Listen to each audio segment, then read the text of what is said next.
कभी सोचा है कि हमारे हाथ में जो स्मार्टफोन है उसका सफर गिनती के लिए इस्तेमाल होने वाले एक आम से लकड़ी के फ्रेम से शुरू हुआ होगा? आज हम कंप्यूटिंग के इसी कमाल के इतिहास को खंगालेंगे, एबेकस के मोतियों से लेकर आज के पावरफुल सुपर कंप्यूटर तक। तो चलिए ये सफर शुरू करते हैं। लेकिन इतिहास में जाने से पहले जरा एक सवाल पर रुकते हैं। जब हम कंप्यूटर शब्द सुनते हैं तो दिमाग में क्या आता है? एक लैपटॉप, एक फोन? पर असल में वो कौन सी चीज है जो किसी मशीन को कंप्यूटर बनाती है? इसका जवाब ना कुछ बहुत ही बेसिक प्रिंसिपल्स में छुपा है। देखिए, किसी भी कंप्यूटर की नींव ना इन 5 पिलर्स पर टिकी होती है। स्पीड, यानी कितनी तेजी से वो कैलकुलेशन कर सकता है। एक्यूरेसी, यानी बिना किसी गलती के काम करना। मेमोरी, जिससे वो ढेर सारा डेटा स्टोर कर सके। परिश्रम, यानी बिना थके लगातार काम करते रहना। और ऑटोमेशन, मतलब एक बार निर्देश दे दिए तो काम अपने आप पूरा करना। यही वो गुण हैं जो किसी मशीन को कंप्यूटर बनाते हैं। तो चलिए, हमारी कहानी शुरू होती है उस जमाने से जब बिजली थी ही नहीं, सब कुछ चलता था गियर्स और पहियों से। ये शुरुआती कंप्यूटर फिजिकल थे, मतलब मैकेनिकल मशीन है जिन्हें सिर्फ हिसाब किताब के लिए बनाया गया था। इस कहानी में सबसे पहले आता है एबेकस, जिसका आविष्कार 16वीं शताब्दी में चीन में हुआ। ये तारों पर मोतियों को खिसकाकर जोड़ने घटाने का एक बड़ा ही सिंपल सा टूल था, जिसने व्यापार और हिसाब किताब में एक क्रांति ला दी। देखने में बड़ा सिंपल था, लेकिन अपने टाइम के लिए तो ये रेवोल्यूशनरी था। यहां से अब हम एक बहुत बड़ी छलांग लगाते हैं सीधा 1642 में। ब्लेज पास्कल ने बनाया पास्कलाइन। ये पहला ऑटोमेटिक कैलकुलेटर था जो गियर्स और पहियों की मदद से खुद ब खुद कैलकुलेशन कर सकता था। ये सच में आने वाले फ्यूचर की एक झलक थी।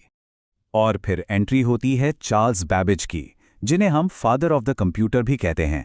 उनका 1822 का डिफरेंस इंजन भाप की पावर से मुश्किल कैलकुलेशन कर सकता था। लेकिन असली गेम चेंजर था उनका एनालिटिकल इंजन का कॉन्सेप्ट, जिसने मॉडर्न कंप्यूटर की नींव रखी, जिसमें इनपुट, स्टोरेज, प्रोसेसर और आउटपुट जैसी बातें थी। और बस यहीं से कहानी में एक जबरदस्त मोड़ आता है। मैकेनिकल गियर्स की जगह बिजली ने ले ली और इलेक्ट्रॉनिक क्रांति की शुरुआत हुई। और यहीं से शुरू हुआ कंप्यूटर का वो सफर जो बड़े बड़े कमरों से निकलकर हमारी जेब तक पहुंचा। इलेक्ट्रॉनिक कंप्यूटर्स का एवोल्यूशन ना 5 जनरेशन्स में देखा जाता है। पहली जनरेशन में थे बड़े बड़े वैक्यूम ट्यूब्स, फिर आए छोटे और तेज ट्रांजिस्टर्स, जिससे दूसरी जनरेशन शुरू हुई। तीसरी जनरेशन में इंटीग्रेटेड सर्किट ने हजारों ट्रांजिस्टर्स को एक चिप में डाल दिया। चौथी जनरेशन में माइक्रोप्रोसेसर ने तो पूरे कंप्यूटर को ही एक चिप पर ला दिया। और आज हम आर्टिफिशियल इंटेलिजेंस की 5वीं जनरेशन में जी रहे हैं। अच्छा, तो ये मशीनें काम करती कैसे हैं? देखिए, मॉडर्न कंप्यूटर को समझने के लिए ना हमें इसके 2 सबसे जरूरी हिस्सों को समझना होगा। कह सकते हैं इसका शरीर और इसकी आत्मा, यानी हार्डवेयर और सॉफ्टवेयर। हार्डवेयर मतलब कंप्यूटर का शरीर, वो सारे फिजिकल पार्ट्स जिन्हें हम छू सकते हैं, जैसे कीबोर्ड, मॉनिटर। और सॉफ्टवेयर है उसकी आत्मा, मतलब वो इंस्ट्रक्शंस जो हार्डवेयर को बताते हैं कि करना क्या है। सच तो ये है कि एक के बिना दूसरा बस एक डिब्बा है। और सच तो ये है कि हम हर दिन एप्लीकेशन सॉफ्टवेयर का इस्तेमाल करते हैं, है ना? MS वर्ड में कुछ लिखना हो, गूगल क्रोम पर कुछ सर्च करना हो, ये सब सॉफ्टवेयर ही तो हैं जो हमारे खास काम आसान बनाते हैं। लेकिन सवाल ये है कि इन सब अलग अलग हिस्सों को एक साथ चलाता कौन है? ये काम है ऑपरेटिंग सिस्टम, यानी OS का।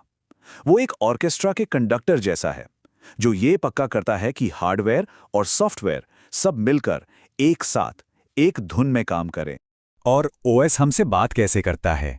वो करता है ग्राफिकल यूजर इंटरफेस, यानी GUI के जरिए।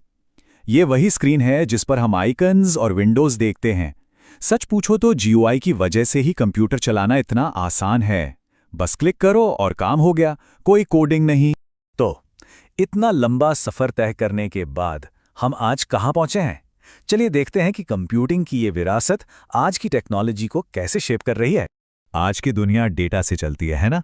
बिग डेटा एनालिटिक्स हमें इसी विशाल डेटा को समझने में मदद करता है। कंपनियां जान पाती हैं कि ग्राहकों को क्या पसंद है और साइंटिस्ट नई नई खोजें कर पाते हैं। और फिर आता है आर्टिफिशियल इंटेलिजेंस, यानी AI, हमारी 5वीं जनरेशन की कंप्यूटिंग का सबसे बड़ा अचीवमेंट।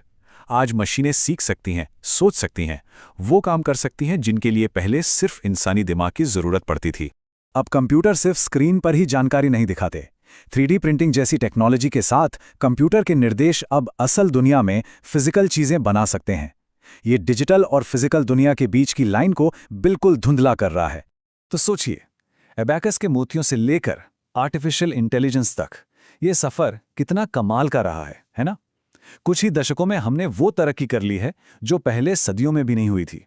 और ये हमें सोचने पर मजबूर करता है कि आगे क्या, इस कहानी का अगला चैप्टर क्या होगा।